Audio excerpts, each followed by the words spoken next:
can move these heater hoses out of the way. Just pull them out of the bracket. Slide them to the side. Take the wire off of the spark plug. You can twist it a little bit, it might help. And then try to pull it off. It's a good idea not to pull on the wire itself.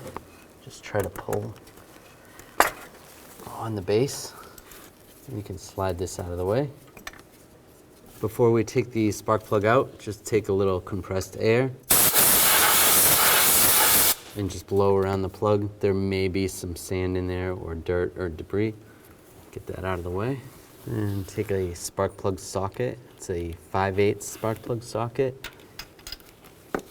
And you can use an extension and take the spark plug out.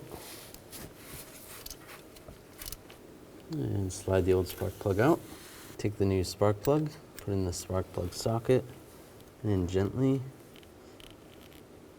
feed it over to where the hole is, and just by hand screw it in. And we can torque that to 11 foot-pounds. You can always put a little bit of dielectric grease in there, and then slide this over the spark plug. Make sure you lock it in place, and do the same with the other ones. And move these heater hoses, put them back in the bracket.